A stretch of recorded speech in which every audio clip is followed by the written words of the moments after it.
I rely on my instinct quite a lot. And I think both of these are examples of like totally feasible, great projects that could be successful. But I think I'm picking and choosing but based on, the current things that I'm putting out into the market and my own bandwidth. And, I think I think it's good to have some projects on the back burner. And when you get a sense of, oh, this is great timing, I need to pull that project and see how we can push that out in a timely manner.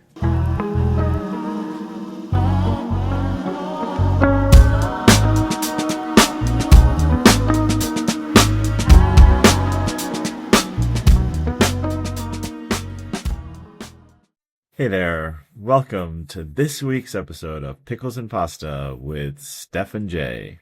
Hey, Steph. Hey, honey, how are you? Good, thanks. Before I get into the title of this week's episode, which is I know what we usually start with, congratulations, my dear. This is episode number 50. I know, it's so exciting. It's kind of exciting. Like, considering that first episode where we literally did not have a name, to 50 later, that's not too shabby. I mean, I don't know. I think it's pretty cool. I mean, I'm not gonna like jump up and down or whatever, but I think sticking it out, doing it, working it, long way to go, lots to learn, all that sort of stuff. But I think it's good. We do it. Every week we get together, we think about it. I think that's pretty cool. It's something. It's I'm gonna little pat. Little pat on the shoulder, little pat on the back. A little bit, yeah. So, my dear, it wouldn't be the same without you, and it actually wouldn't even be the same name. So, Pickles and Pasta with Jay. It's ridiculous. It's stupid. Nobody's going to watch that. So, anyway, congratulations, and I thank you, everybody, for joining us and along this journey that we're on, and we will keep working at it to get better and better every week. On that note, onward. This week's episode is entitled The Projects That Never Launched. And as creatives, I can tell you that, there's no limit to the ideas that a creative person has, I think. I mean, I think we all do, like creative or not, like whatever. But I think if you're in the creative world, you have an idea constantly. Like your mind is constantly going. The challenge is not so much coming up with an idea. It's coming up with an idea that you can actually do, that works, that you have time for, you have money for, whatever like that. But there's, and yes, there's certainly times like I need to come up with a new idea. Like I have to work on this. Of course that happens, writer's block, all that sort of shit. But, it just, we were just thinking about it. Like there's a lot of things we have that we've worked on and we thought about it and then we didn't. So, I'm gonna give you the floor to kind of. I'm sure you've thought about this. I don't know if there's anything that pops to mind or anything you wanted to add to that, but yeah, that's our topic this week of projects that never launched or haven't. Yeah. I'm gonna change it to that haven't launched yet because there's a difference. Okay. Yeah, there is. I a don't difference. like to use that word never. So right. So yes, I was thinking about this topic and what I was going to say about it. And I have so many projects that I have ideas about and began and that are kind of just, maybe I worked on a little bit and then they kind of stop. But a lot of them are kind of waiting for me to get back into because maybe the timing just hasn't been right up until when I get back into it. And, I think there's something really important about developing projects and how that whole exercise of being able to come up with an idea and develop a project, whether it goes out into the world or not, I think I would compare it to like working out in a gym and, exercising your muscles so that you can be stronger and flexible and be able to pivot and have mobility. And so, because with each new idea that you come up with, you're exercising like procedures and how you look at an idea, how you look at the feasibility of it, whether it's like something that could actually be worth your time and your money. And so I think it's really important to the creative process. And, you know, maybe not all of them get made, but I think it's very vital to the process in general. What do you think about that concept? Yeah, no, I think that's true. And I think that, you know, when you have a little bit of experience where you've gone through certain things, you've done things, you've tried things, some worked, some didn't, and you come up with these new ideas, there's something to be said for going through the exercise, because I think you start to learn yourself, like you'll know at a certain point, I'm not gonna go forward with this thing. And sometimes it has nothing to do with you per se. You know, like you can have a great idea, you can be thorough, you can think it out, you do all the creative elements of it, like whatever it is, you can pick any specific thing, right? It doesn't matter. It could be a painting you could start working on as you as an artist, and you work and you're like, this isn't gonna work, and onward, like a new thing, new series, new whatever. You can be, you know, a fashion designer and you're coming up with a collection, you're like, it's just, you know, no, whatever. And then there's something like just totally different, like an entire different project, right? Like a different business idea, you know, that you work on. And I think you have to go through a certain bit of the exercise before you even know. Like, and I don't know, sometimes you know from go, like right away, you're like, this is definitely going to happen. But, and that's why I kind of switched up the title a little bit. I don't know. We'll see where we land on the title when we launch this episode. But the never part, maybe not, right? Like it just hasn't come out yet. Like it's still a great idea. Or sometimes it's a great idea, but the timing is not right. And you don't know that until you kind of go through you have to go through playing devil's advocate, you know, bouncing it off friends or different. You have to go through those things, I think. Otherwise, I agree. I mean, to put it into practical perspective, like sometimes your mind is very fertile and it's like these ideas come to you. You know, some examples are of things that I have ideas about and have worked on and really almost have worked some things to a place where I could be launching them. You know, one of them is the children's book that I wrote and illustrated for Have Some Fun Today. I have literally had this project up to a point where I'm ready to make a sample of the book. And it has literally been just sitting in this space for almost a year. And I can't exactly say why I haven't felt the need to move it into the go zone, but that's an example. Another example is the Rain Arden collection, you know, the color stained paintings that require much less time and material cost for me to present a collection of art for the interior design market.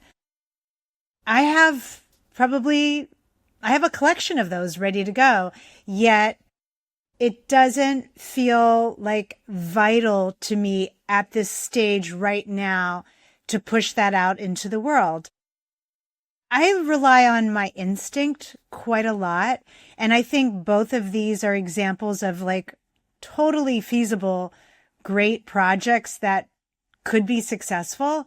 But I think I'm picking and choosing, but based on, you know, the current things that I'm putting out into the market and my own bandwidth. And, you know, I think I think it's good to have some projects on the back burner. And when you get a sense of, oh, this is great timing, I need to pull that project and see how we can push that out in a timely manner. That would be one way I would look at it. Yeah. I mean, those examples are interesting to me because to me, those are both going. There's no question they're going. Like they're no question. They're more of the like, not yet. Like you've told some people about the book. Not too many people have seen it. Really, a very few of us have been lucky enough to see it. It's really not out there at all. The Rain Arden stuff, people have seen the picture here, painting there, whatever. So that's already kind of like you're finding your way to get to launch. Right. As opposed to something that you really thought it was going to happen. And then you're like, you know what? It's out. It's out. I'm not launching it. I'm not doing it. That's the end of it. Maybe you go back to it later. Like, maybe it's something that happens later. And we've had that. I mean, there were definitely a number of things we talked about. I think COVID was a time that was just an idea fest for the universe because people had so much free time. Yeah. And there were some really, really great ideas that you had. There was the thing that we talked about helping women trying to get back in the workforce, either like women that were either in prison or that had issues, whatever happened in their life.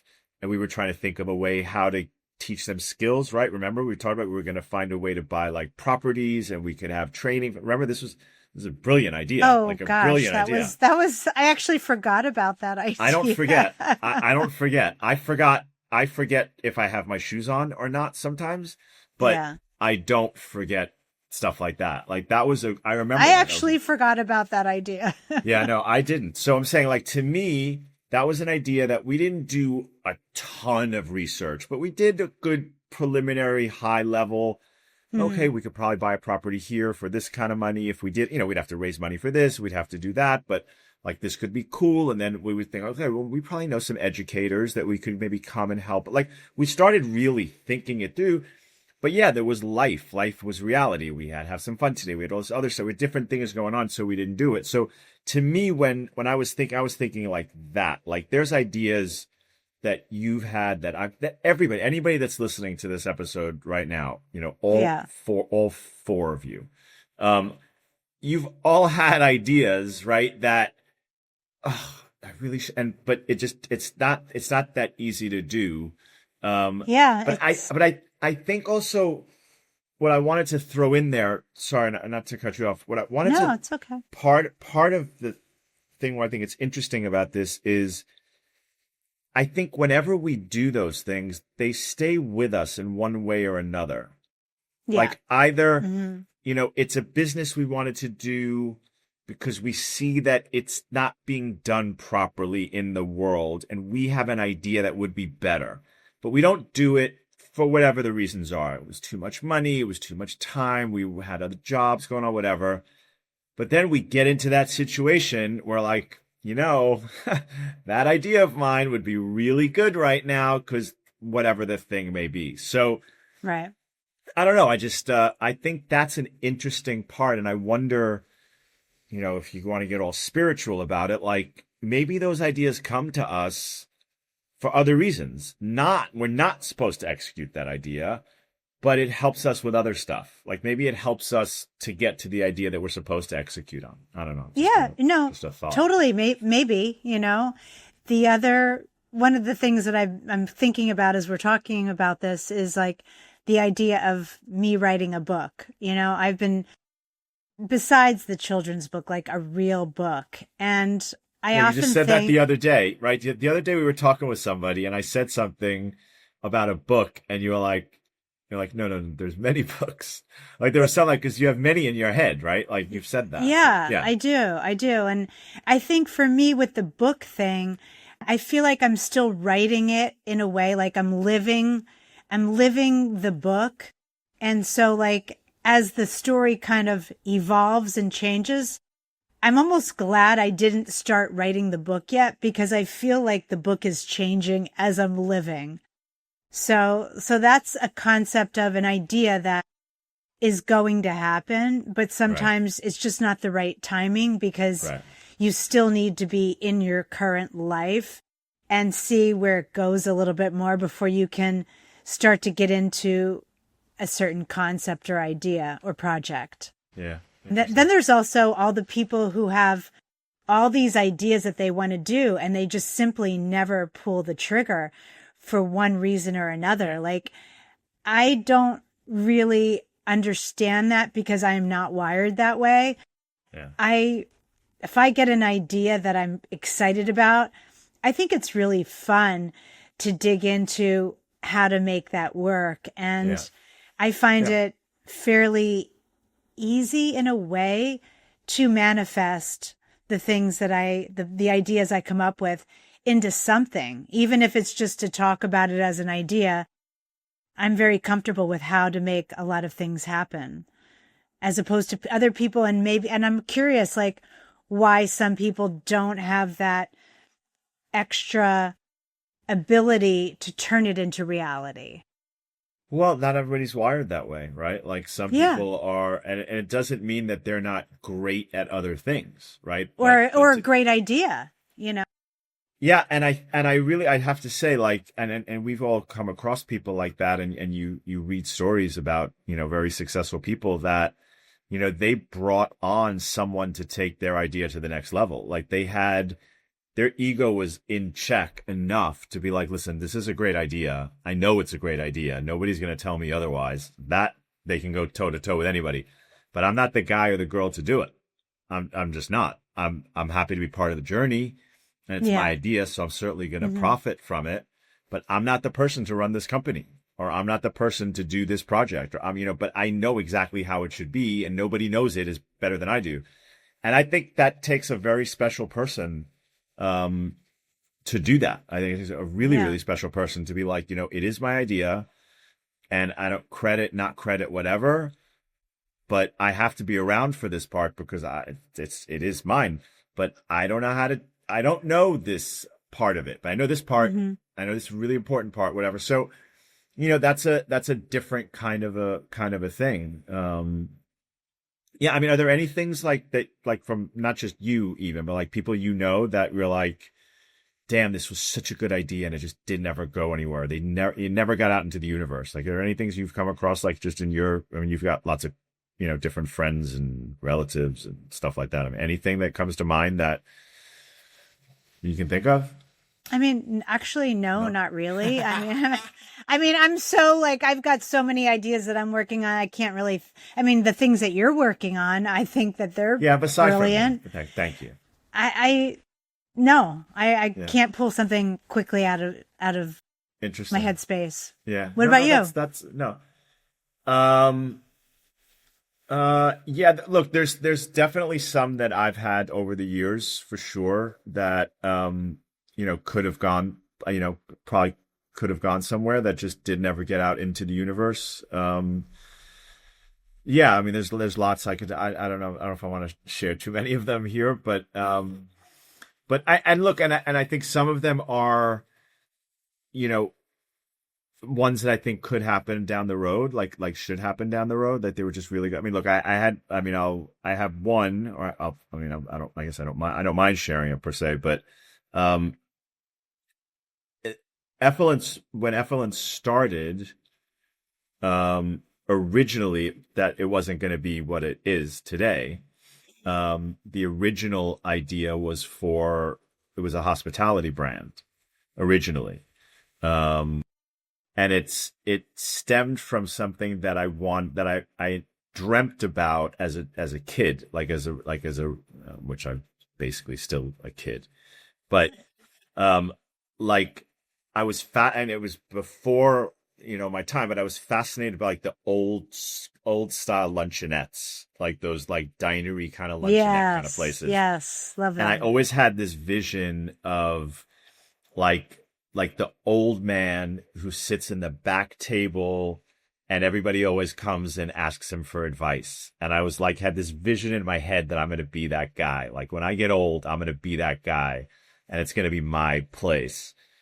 But that's too small for my brain as far as an idea. So I expanded on that, and I had this whole vision for um basically a diner, but like a very high end, cool, very, very cool, very unique diner that at the time no one had done anything like this at all. The designs were gorgeous. It had art on the wall. So it was decorated with art that changed every month. And the artists had to come in and hang the art and remove the art, but it was all for sale. Like it was this whole all the way thought through about like that would bring the artists, fans and supporters into the restaurant that hadn't been there before, and so all these different things, and a very New York vibe with different delicacies. It was just whatever. Sandwiches made exactly the way I make a sandwich, which is the right way to make a sandwich. Like all the different things, like together, whatever. It was great, fantastic, amazing. And we did the business plan, and we were going to open up New York, LA, Miami, and this whole great thing. And I'm about to start pitching it, and there was a stock market crash. And that was the end of Effluence Diner, right? That right there is where it was like, just don't waste your time. There's zero chance you're raising any money in this whatsoever. It's a great idea. It's going to be hard to raise money for it anyway. Doable, but there's just no way. So we paused that. I still have the business plan. And eventually I would probably do that because I just think it would be so much fun and so cool. It's a ridiculous amount of work and I don't want to run it. But the vision and the concept of it was really great, and the spin-offs of it and everything was fantastic. But it was something that I went through the whole exercise. We didn't ever open, obviously. But that was definitely an idea that I was very, very passionate about, that I put all my energy into at the time. And it just didn't work out. And part of the reason I'm telling this story is part of our thinking around this episode was, okay, so you have an idea, it didn't get out into the universe, but where is it, right? Did it just get put away and it's over? Or is it still living in you in other things that you do? And the fact of the matter is that particular one is living. It still lives within me. I still think about it. I don't think about like I'm going to stop what I'm doing and do that. Not that much, but I definitely think about it. When I see restaurants, I think about the vision of what we had. What could I learn from like what my friend who opened a new restaurant did? What could I learn from that? So it's in me, like what I was thinking about from a business model, in that, from a customer service model, from a engaging with the team model, some of those ideas have incorporated in a different way in other things that I do. Mm-hmm. So it's a kind of cool thing, because the idea doesn't really ever die. Just because it didn't get out into the universe doesn't mean it's dead, which I kind of like. Yeah, no, I totally get what you're talking about. I feel like those kinds of experiences, when you go through the whole process of developing an idea and seeing how you could turn it into a successful entity, there's so much like critical thinking that goes into developing these ideas, which is like school. It's like necessary component to anything that you take from concept to creation. And I think, even the ideas that haven't gotten out into the world or kind of stalled or didn't develop quite as far as you originally thought you were going to go with it, they are still so important to the chemistry and the makeup of who you are as a person and the things that you are currently putting out into the world. And who knows when little bits and pieces of those former ideas become something really tangible and incorporate into other things that you're doing. I think that they're so necessary, and it's just part of being a creative person, like allowing these ideas to come and not feel like you're a failure if you didn't do every idea. It's just part of a necessary exercise. Yeah, I mean, I think that's a good point. I think some people kind of beat themselves up a little bit too much, right? Like they have an idea that didn't get out there, and then either they realize, okay, that's not for me, and they work in a different job, or they get a job at a company and they're very successful in that other thing, but they kind of carry that around in a negative way. Yeah. And I think that I feel that's like makes me sad, because I think, look, certain things people want. I mean, I'm not going to name names, but there's somebody we know who really wanted to be in the catering business. Like he really wanted to do that, and he thought it would be a great idea, and he was working so hard. He was very young at the time, and he just got really pushed into like, you're not doing this. Like you shouldn't do this. It's too much work. You're not going to make money, blah, blah, blah, blah, blah. And he's gone on to have a very nice life, a very successful life. He does very well. He's a lovely guy, family, all this great stuff.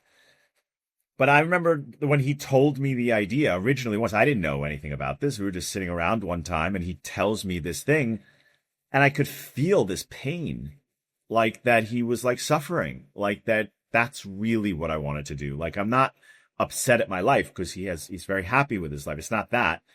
But he was carrying that in a negative like a little way. grief, like a grief of a thing that you born in your desire of your own ability. It was like, it really was like he lost something. It was like, he felt he lost something with not doing that. And that made me sad. Like, cause it's not his fault. It's not his friends and family's fault, whoever helped in ultimately making that decision. But, there was just not this, it's almost like he didn't have the closure around it. Like he didn't have the ability to do that. And that part I think is sad. I think it's okay for, to have an idea and it just doesn't work. I've had plenty. I mean, I have so many. I couldn't even count really. If I gun to my head, go through every single idea you've ever had that didn't actually get made. I mean, we'd be here for weeks. You'd have to put me on an IV, like to keep me awake and alive to go through because I have, and I can go back to a lot of them and been like, oh, God, that would have been so what a change my life. But I don't carry that. There's a reason that didn't work out. It led me to this other thing. That idea led me to that idea. This one came here. I wouldn't have come up with that idea if I hadn't have thought I think it's part of the process. I think it's constant growth to come up with new ideas, and I think when you stop coming up with new ideas, look, you do too. We both do, right? As Chris, we have enough on our plates. I mean, let's be realistic. We really do. And it's not that people don't have more than us, but I think we have a decent amount on our plates of what we're working on and towards and just day-to-day stuff that we have to do and stuff that we're working on for tomorrow and for future, whatever. And we have to stop ourselves, right? Like we have a new idea and we'll talk about it and it's fun. And like we can, it could be like a fun night of talking about, okay, imagine if we did this and then this thing would be that. It's great. It's fun, but it's like watching a movie, right? It's fun, but that's it. Now I got to get back to the stuff that I got to get back to because otherwise I'll just be spinning and spinning and spinning. I do think there's people that do that. Yeah. And that's also very, very unhealthy. They're in this constant, they're going to do this. They're going to do, now I've got, that's a whole other, that's like purgatory to me. Well, I always think about, this quote of like, when you're on your deathbed and you're looking back over your life and you're thinking of the things that you wanted to do that you didn't do, like, I'm not going to be that person, because, maybe not everything turned out as peachy as I would like it, but I've had a rich life and I have manifested so many iterations of my gifts out into the world and with my ideas. And I'm going to keep doing it because honestly, it's fun. And I don't want to be looking back at the end and being like, I wish I did that. I don't want to be that person. So, I'm okay with having ideas that maybe don't actually become something because I have so many ideas and you have to pick and choose the ones that feel right in the time of your life that you're in right now. So, I think it's healthy. And I think if you have an idea that you want to explore, do it. Even if it doesn't become anything, you're going to gain something from at least exploring it, Yeah. I'll tell you, I mean, with all the different AI tools that we have now at our disposal, even that, I mean, to kind of flip this into something slightly different, but like, there are ideas that I have to get out of my head, like that I've shared with you or I've written down something that I have to I have to do them, but I don't, right? Because that also still takes time, even though AI would do a lot of the work for me. But I think that it's a healthy thing, and I 100% I'm going to do it myself with the ideas that I have or I've had that I think really are at that level that they really should get out into the universe, and I'm going to get them flushed out. I don't have the bandwidth for that now, but I'm going to get to a point of having a team that will help me with that.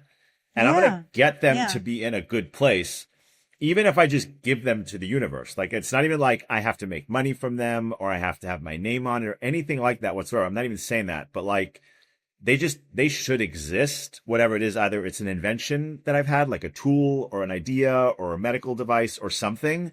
Like, I'm going to do that. I mean, God is my witness, and the four of you plus you, Steph, and our producer. Um, I'm going to do that, and I'm saying that out loud. For accountability? No, no, no, no, no, no. I'm saying that actually more for everybody else than I am for myself, because I am going to do that.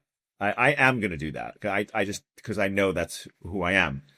I think people should do that. It's the same thing you've heard me tell countless people, that they should write their own life story or they should video their life story, not for themselves and not for ego and not to be a blockbuster movie, but for your great grandchildren or your great great great grandchildren. Because once you're gone, you're gone. Like, it's over. Mm-hmm. And Yeah. there may be pictures, there may be pictures and there may be video, and, they may be able to find you on the internet, but they're not going to know your story in your voice, in your tone, in your words. They're not.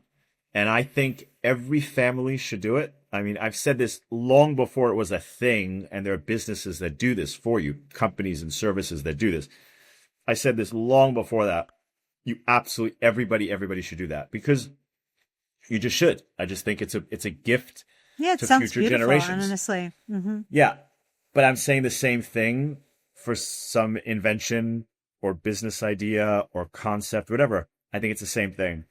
I think people should do it for themselves. They will feel so much better to have put it out there. And then who knows what happens, right? You just don't know. You could meet somebody tomorrow that's been like, oh, I was thinking of something like that. How about we do it together? Or let me introduce you to my friend or whatever. Like, you just don't know. And I think going for it and is, without necessarily having to, take 3 mortgages on your house and sell a kidney. Like, I'm not saying that, but there's ways to kind of just give some. That. Very cool. So you're going to do it? Yes. Okay. Well, there's one. You give advice. I and will you do never that. know. My Okay. kids will love it. I think your kids would absolutely love it. They'll be like, oh, Mom, I already know all this. Yeah, I know, but still, it's different when it's flushed out. Look, you talked about your book. I don't use names on air. But you've been talking about your book for a little bit, and you did then show it to one of your daughters, and they were like incredibly impressed. So it isn't like, okay, Mom, yeah, we know. Like, no, they're not. I don't think that's going to happen. I think they're going to be like, wow, that's really cool. Like, I didn't know you had that idea. I didn't realize that's what you meant with that idea, that business, or that whatever, that design you talked about, that you're like, somebody should invent this. It's not me, but somebody should. Let me show you what it looks like. You'd be surprised. I think you'd be very pleasantly surprised. I think you have way more fans than you give yourself credit for, including people closest to you. So I'm just saying. So, yeah, I don't know. That's what I think. I have nothing else to add to this. Speechless. I made her speechless. Write this down. This day, this time, I made her speechless. Anyway, so yeah, I don't know. I hope that's helpful. Like, I encourage everybody that has some idea. If you think you have it all figured out, then write it out yourself. If you'd be surprised. I think you'd be really surprised if you talk to a friend or a colleague and you're like, hey, I could really use some help with this idea that I'm working on, and you have a certain skill that I don't have. I think they'd be flattered to be asked, quite frankly. I've had that. I've been blessed myself to be able to ask people when it's very clear. When I'm very clear, like, listen, I have this, and you go for real advice and real guidance. You'd be surprised how many people might jump in and help. And, if nothing else, it could be fun. It could be something lucrative. Who knows? Yeah. I mean, I think it's a great way to explore getting to know yourself better. I mean, just, just aside from anything else, like when you really dig into an idea that you have for something, it is a way to understand your own psyche and your own self. And I think that is really the goal of our lives, is to really understand who we are and what we have to offer. Yeah. Not just, the people around us, but the world at large. And I think the more we connect with who we are, the better we serve each other. Yeah. That's very well put. Very well put. Thank you, darling. That was words of wisdom. Thank you. Really, really wonderful. Yeah, really good stuff. Cool. Well, anyway, what a lovely 50th episode for us. I'm very proud of you. And happy 250th America anniversary to all of us. What's the right way to say? Well, what's the right way to say it? I don't know. That was the way I said it. So that's the way you said it. That's going to stick. But like, it's 250th anniversary, 250th birthday. It's not really a birth, but whatever birthday. Listen, 250th years of America. Yeah. Look, all the craziness that's going on in the world. No matter what, this is not about politics at all. 250 years for this little experiment we call America, pretty good. I mean, I tip my hat to all the people that came before us, all the people that kind of helped put this thing together. We can shit on this country for a lot of things. There's a lot of things we've done wrong. There's a lot of things we do wrong every day. But America is still America. There's a lot of great things in the universe because of this country. And I always say, when people say, "Oh, you're an American," it's like, no, I'm a New Yorker. Yes, I am a New Yorker. But, 250 years of this country, I think it's something to be proud of. I think we can do better. I think we can all work together to be better. But I think it's a hell of an accomplishment. And I have to say that I am proud of that. I think it's a great thing. So happy 250th. Yes. Thank you, darling. And I'm happy to celebrate the 250th with you and with all of you out there. Be safe, be happy, enjoy, and we will see you next week on Pickles and Pasta with Steph and Jay. Bye. Bye.